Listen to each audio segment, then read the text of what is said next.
we have sort of an entrepreneurial ecosystem here in Boulder, Colorado generally, and I think in the last several years we haven't seen a whole lot of IPOs. And Peter was talking last night about we have a hotbed of kind of startup activity, and one of the things that would be really nice for Colorado is to see these companies growing, doing more IPOs, and we are lucky enough today to have a couple gentlemen that went through that process really successfully.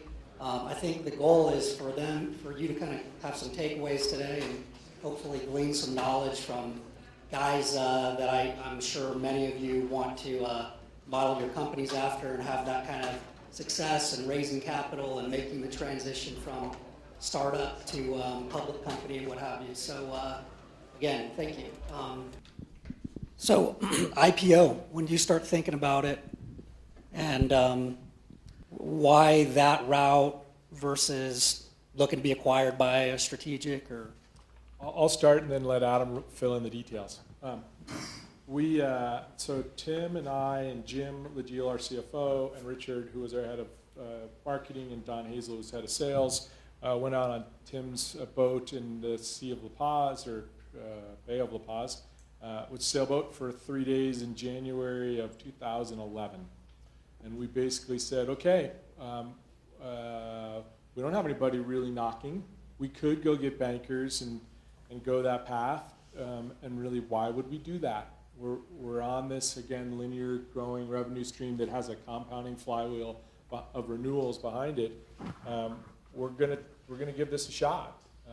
At that point in time, obviously, the markets weren't favorable to IPOs. We were hoping that would be the case, and in general, it was the concept of staying a large and successful independent company.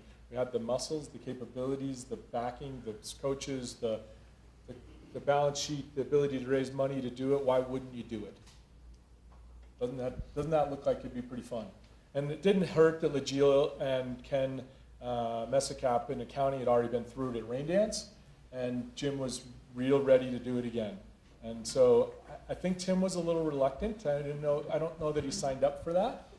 But again, knowing Tim's background and wanting to create a pretty big and independent company, it wasn't a big arm twist. Don was pretty easy, of course. He's the belligerent, confident sales guy.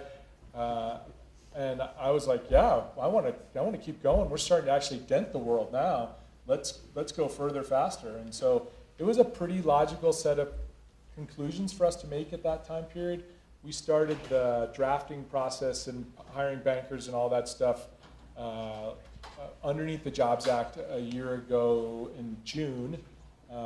And from there, I didn't have to do much. So I'm going to let Adam tell you the story. My head of products and our VP of marketing did a lot of the drafting, and there was a lot of drama associated with that. Basically, the bankers ended up rewriting it completely, and they worked their asses off, but I think they produced a great product. But other than that, there wasn't a whole hell of a lot of drama, except for one thing that maybe you'll describe as people switched from left to right. Yeah, right. Well, I think that one thing that I think is important is, like Ryan's saying, he was like, well, I wasn't really involved a lot in it. And I think Tim looked at this at the right light. Was this is just another financing. We're not going to get the entire company swept up into the drama of an IPO. There's so many things that are outside of control with the markets, with the VIX, and you never know what will happen. So this is going to be something that's going to it's going to hit finance really hard. It's going to hit accounting really hard. And then it was a 2-year process. So Jim and I started going to conferences, meeting bankers well in advance, 2 years in advance, not doing any one-on-ones or anything like that, but just getting the market intel on what the analysts, how they go about interacting with their companies. And then 18 months in advance, we started actually having analysts come to us, and we sat them down for 5 hours in front of the management team, and they got to know our business. And setting those relationships very early is what really helped out on the process. And there's so many different things we could go into, but the main thing was just getting those things done very early on. And then, like Ryan's saying, a year in advance, that's when it really starts kicking in.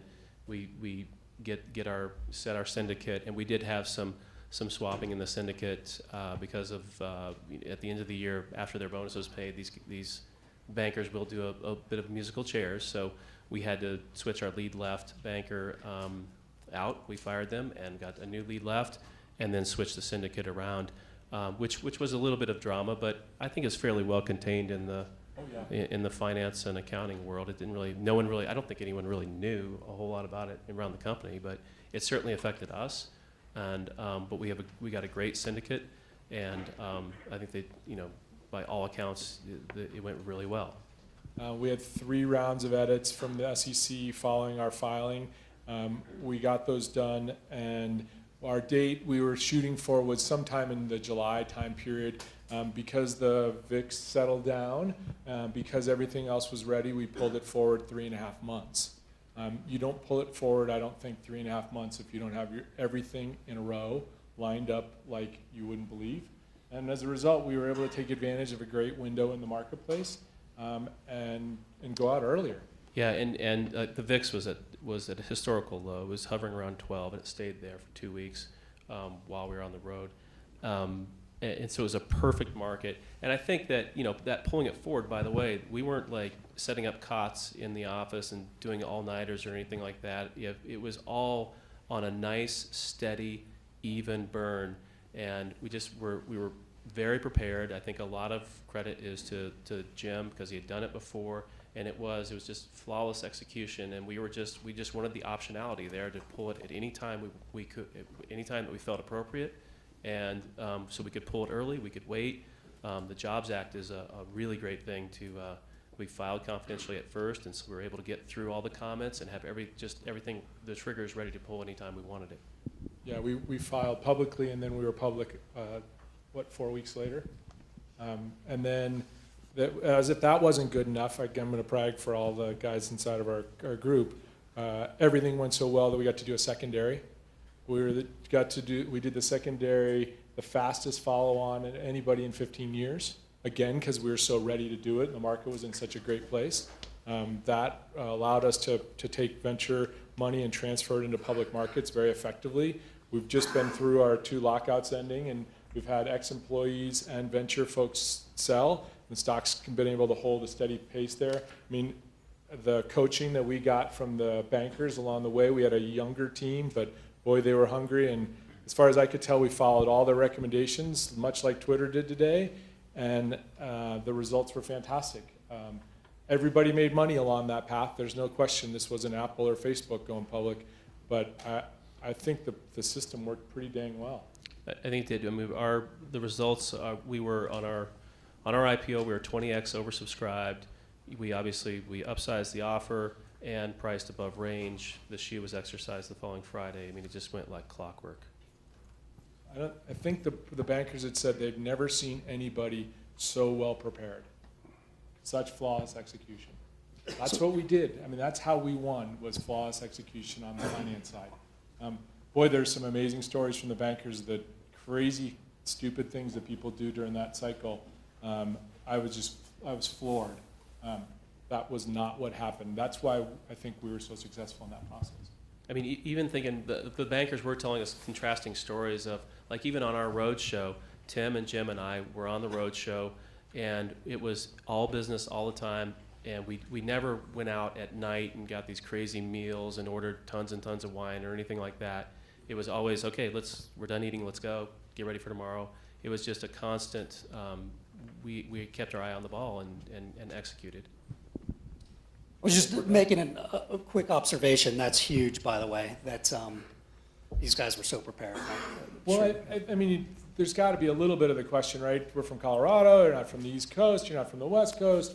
Where's all that? Why didn't you move your business to Silicon Valley? All that kind of stuff. You do have to overcome some stuff from Colorado. There's no question. This was part of us overcoming some of that stuff with just flawless execution on the financing side. We were able to raise money because we had great support here locally that allowed us to transition that to great support on both the coasts. And that's really been a big part of our business. I wasn't scared to get diluted.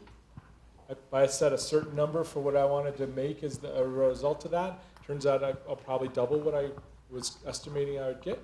But it was big fish, gonna raise a lot of money, gonna do it right, gonna go for the big shot. So dilution's gonna happen. Get used to it. So not everybody has a great experience with VCs. You go, they normally take an active role. what are sort of, I was shocked at how smooth it sounded when I talked to you through from A to E, and how did that work out? I mean, and were there any not so happy times or challenges along the way? In general, I think Adam would probably say this, it was really smooth. We had a couple, our Series C was pretty dramatic because we started spending ahead of raising it because the growth was there. So we really needed it. And we got 35 venture capitalists later, get down to the final 2, find the one, go make the pitch, no, at the airport. You're like, crap, we're in a really bad spot. Week later, go back, make the pitch again, get a yes. That was probably the biggest dramatic spot. There's some good hand-wringing for that week. Other than that, it's pretty much been I use this term and a lot of people look at me like I'm crazy. Been pretty much a workman-like effort. Slow, steady, turtle-like, head down growth, nonstop. Nothing dramatic, no huge hockey stick, just a good old straight plane. And in general, the management team has been doing what they're supposed to do, and the venture team's been supporting them, helping them find other investors and close deals and helping them hire big senior people and find big customers. And as a team, that's how it's supposed to work. Yeah, I mean, I think that the VCs were part of the team. I know Tim relied on them heavily, on Peter, on Brad, to help him think through the strategic issues in the business, and looked at board meetings not as, we got to get everything reported and buttoned up, but looked at the board meetings as kind of a working session of, hey guys, here's some things that I've got in these different buckets. Here's where we are. Here's some things I'm wondering about. What do you guys think? So I think it was more of a partnership with them because they're a bunch of smart guys and who see a lot of different deals and a lot of different things going on in the industry. So they were able to help through these strategic questions.